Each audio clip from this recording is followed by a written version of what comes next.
اعلان داشتن سالهای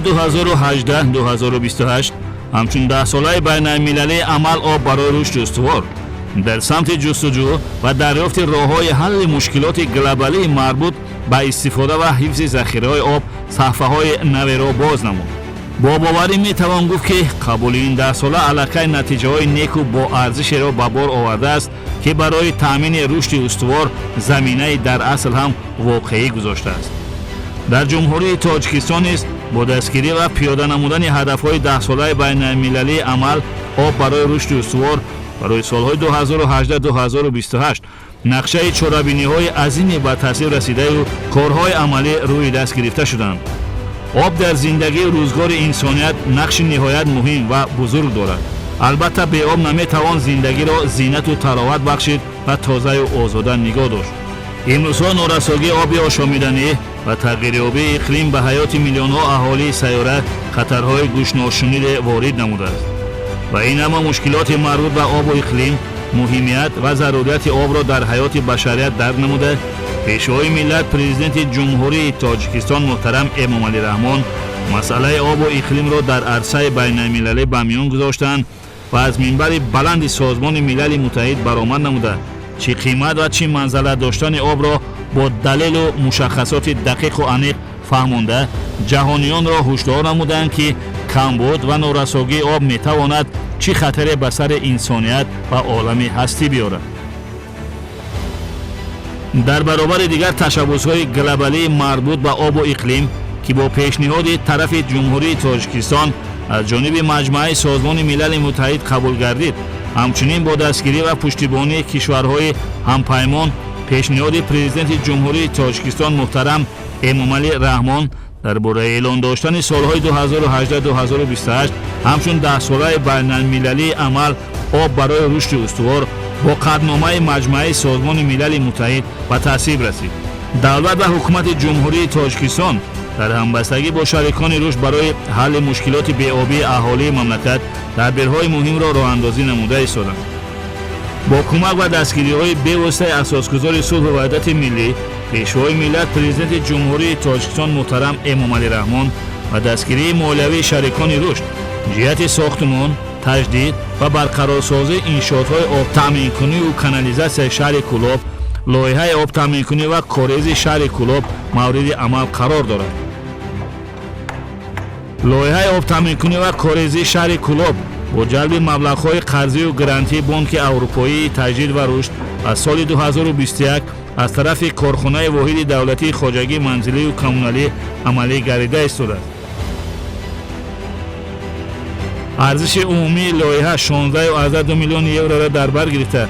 از این مبلغ 7.5 میلیون یورو مبلغ قرضی، 7.5 میلیون یورو مبلغ گرانتی و 1.2 میلیون یورو کمک تکنیکی می باشد. خاطررسان باید نمود که سالهای آخر مشکلات نارسایی آب آشامیدنی و ساکنان شهر کلاب همچون مسئله مهم به حساب رفته. اهالی امکان پورا دسترسی را با آب تازه نوشاکی نداشتند و در این سمت کمبودی و نارسایی زیاد جای داشت. اهالی شهر تا 12 ساعت با آب نوشاکی تامینند. بعد عملی شدن لایحه از 18 تا 24 ساعت با آب تازه نوشاکی تامین می‌گردند. کارخانه آب و کانالیزاسیون شهر کلاب بیش از 100,000 اهالی کلاب را با آب نوشاکی تامین می‌نماید. با دستگیری به واسطه اساسگزار صلح و وحدت ملی پیشوای ملت همین لایحه دستگیری یافت. از حساب بانک اروپایی تجدید و کمیته خواجگی منزلی کمونالی تطبیق گردیده ایستاده است که بعد تطبیق این لایحه شرایط با آب تازه نوشاکی بهتر و خوبتر می‌گردد.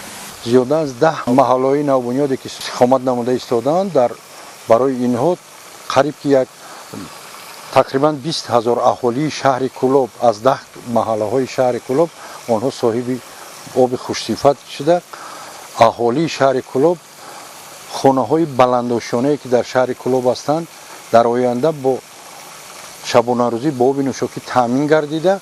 خانه‌های که نو ساخته شدند و محله‌های نوبنیاد اینها باید از روی حسابات‌های پیشکی تقریبا نه کم از 16 ساعت با آب نوشاکی تامین گردند. شهر کلاب اساساً از 3 سرچشمه آب نوشاکی تامین می‌شود. یکم قسمتی که زیاده است 80% اهالی شهر کلوب را تامین میکند. این موضع جنگلک بوده.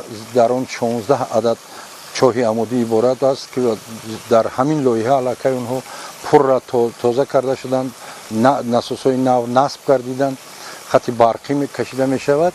و دیگه اوبانبار تیباله است که در اوبانبار تیباله دو کپتاش، یعنی که دو یک انشاءاتی که ما آبهای خودجاری را جمع کرده در خود اوبانبار تیباله دو اوبانبار دیگر ساخته شده است که هر کدام آنها گنجایش 1000 متر مکعب آب گنجایش میکنند و بعدا خودجاری به اهالی شهر کلوب جاری می شود.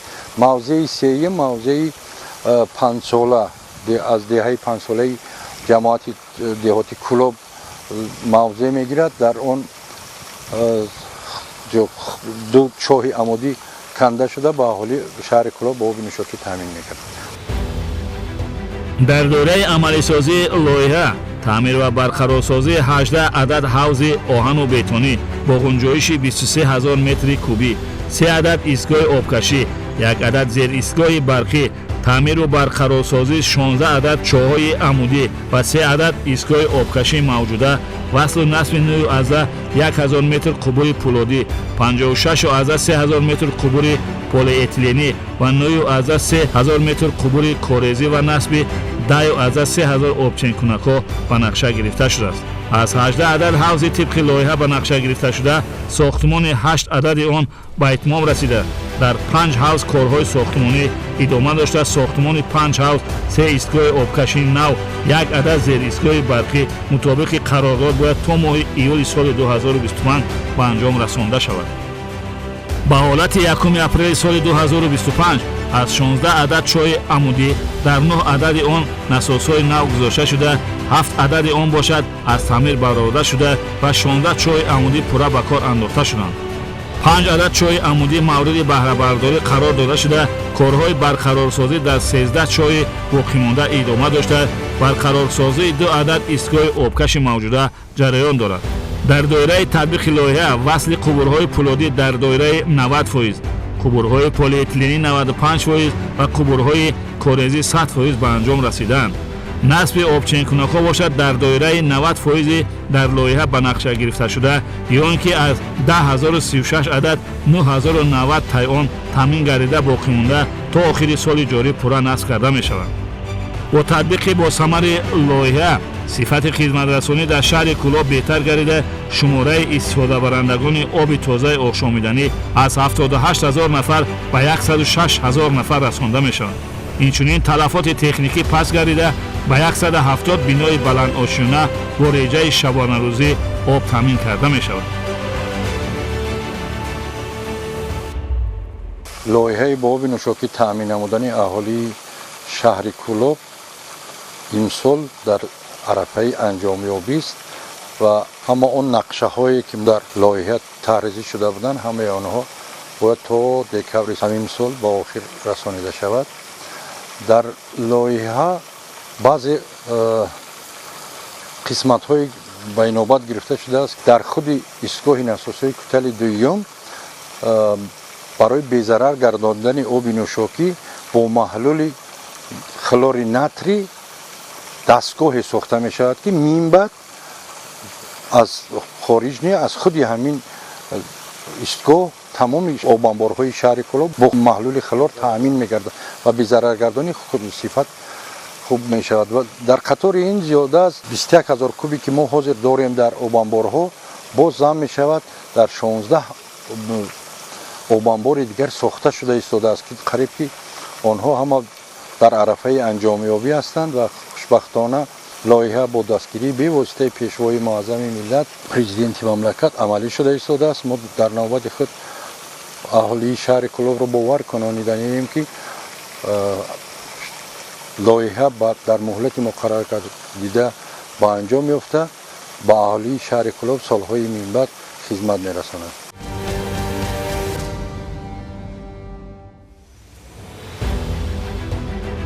لایحه آب تامین‌کنی و بهداشت در دهات که یکی از لایحه‌های کلانترین در سایه آب تامین‌کنی به شمار می‌رود با دستگیری حکومت جمهوری و مبلغ‌گذاری بانک عمومی جهانی از جانب مرکز اداره رشد اینفراستراکچور محلی در جمهوری تاجیکستان مورد عمل قرار گرفته است.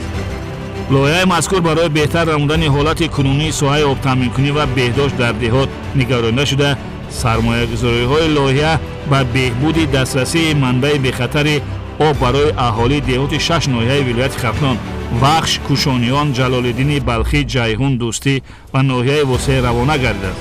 دهه‌های علاهیده نیز در ناحیه‌های واسع کوشانیان و وخش از این مرحله سرمایه‌گذاری بهره‌مند خواهد گردید.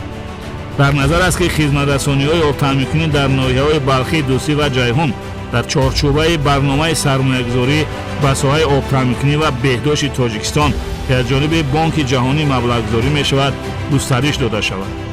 برای با آب تازه آشامیدنی تامین نمودن اهالی ناحیه‌های وخش، کوشانیان، جلال‌الدین بلخی، جیهون و دوستی کارهای عملی صورت گرفته، کارها در سربند اساسی پورا به انجام رسیدند. عین زمان کارهای ساختمانی در انشاءات اساسی با مرام ادامه دارد.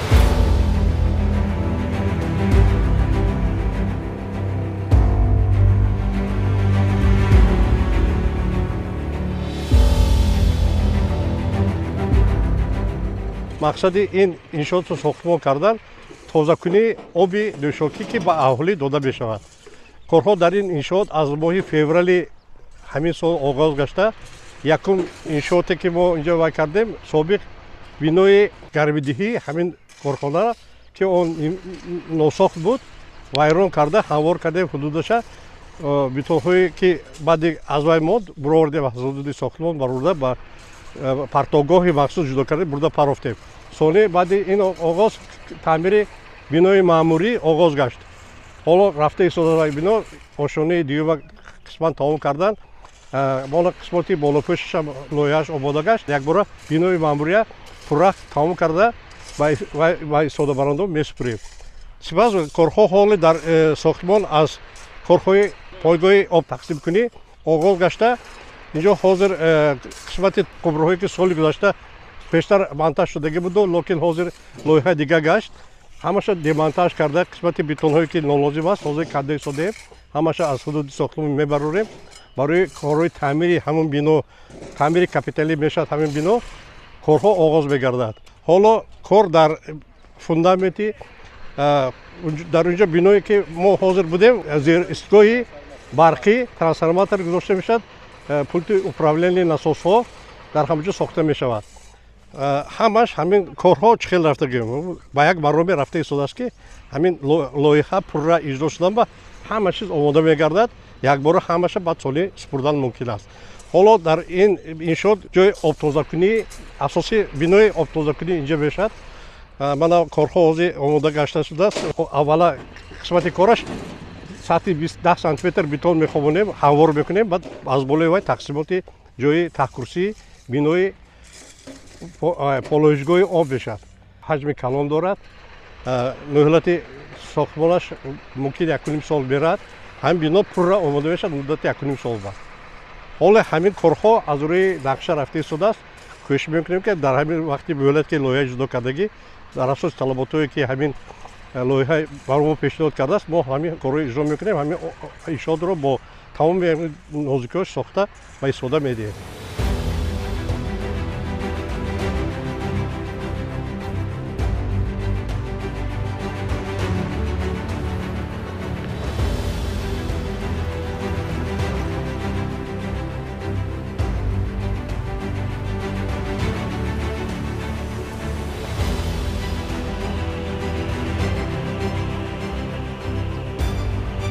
با مقصد تامین اهالی دهات ناحیه کوشانیان با آب تازه آشامیدنی کارهای عملی طبق لایحه آغاز گردیده خواباندن قبورهای قطرشان گوناگون ادامه دارد.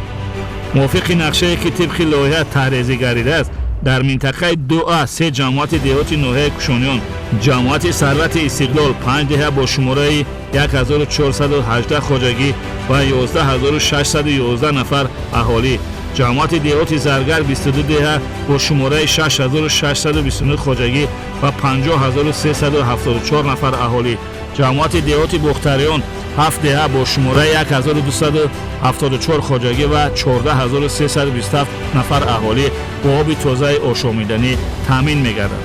дар минтақаи Дубе бошад 13 деҳаи ҷамоати деҳоти Навбаҳор бо оби тозаи ошомиданӣ таъмин карда мешавад ки 2755 хоҷагӣ ва 18708 нафар аҳолиро дар бар мегирад.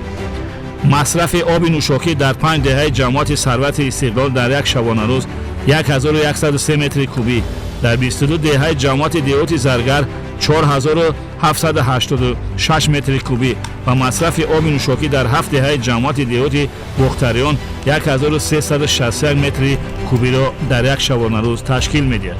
дар маҷмӯъ дар ду минтақаи тибқи лоиҳа ба нақша гирифташуда 47 деҳа бо шумораи 12076 хоҷагӣ ва 95020 нафар аҳолӣ пурра бо оби тозаю безарари нӯшокӣ таъмин мегардад.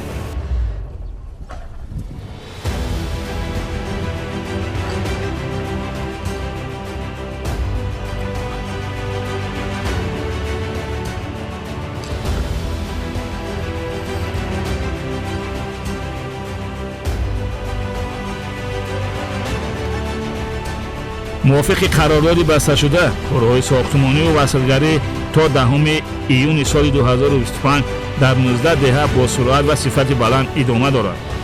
мардуми деҳот аз норасогии оби ошомиданӣ танқисии зиёде доранд. аз ҳар гуна обҳое ки ба меъёрҳои беҳдоштӣ ҷавобгӯ нестанд истифода мебаранд ки албатта ба саломатии онҳо бетаъсир намемонад.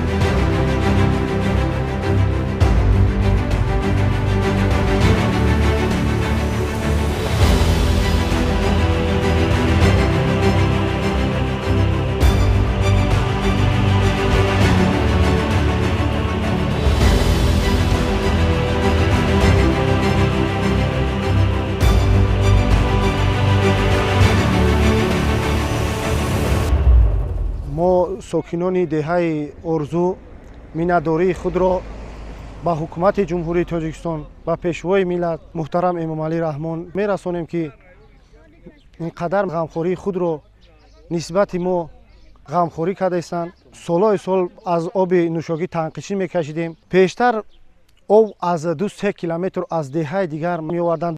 танқисӣ зиёд буд. бисёртар аз оби заҳбуро истифода мебурдем ки ба саломатӣ хеле залаловар буд. мо ноилоҷ будем, маҷбур ки будем аз ҳами об истифода мебурдем.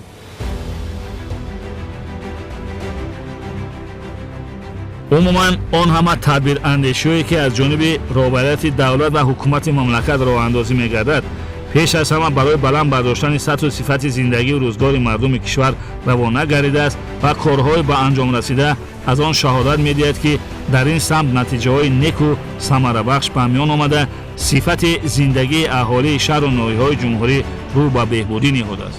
кумитаи хоҷагии манзилию коммуналӣ назди ҳукумати ҷумҳурии Тоҷикистон ҷиҳати иҷрои дастури супоришҳои асосгузори сулҳу ваҳдати миллӣ пешвои миллат президенти ҷумҳурии Тоҷикистон муҳтарам Эмомалӣ Раҳмон ва ҳукумати ҷумҳурии Тоҷикистон чораҳои зарурӣ андешида кӯшиш ба харҷ медиҳанд ки талаботи нақшаи чорабиниҳо ва нишондиҳандаҳои истеҳсолию молиявиро пурра ва сари вақт таъмин намуда ҳаҷму сифати хизматрасониҳои коммуналиро ба аҳолии мамлакат то рафт баланд бардоранд. махсусан дар самти бо оби тозаи ошомиданӣ таъмин намудани аҳолии мамлакат бо дастгирии роҳбарияти давлат ва ҳукумати ҷумҳурии Тоҷикистон ҳамчунин бо кӯмаки молиявии шарикони рушд тадбирҳои заруриро амалӣ намоянд. дар ободу зебо ва сарсабзу хуррам гардондани маркази шаҳру ноҳия ва деҳот чораҳои зарурӣ андешида барои сазовор истиқбол гирифтани ҷашни 35-солагии истиқлоли давлатии ҷумҳурии Тоҷикистон корҳои созандагию ободонӣ ва бунёдкориро вусъати тоза бахшанд.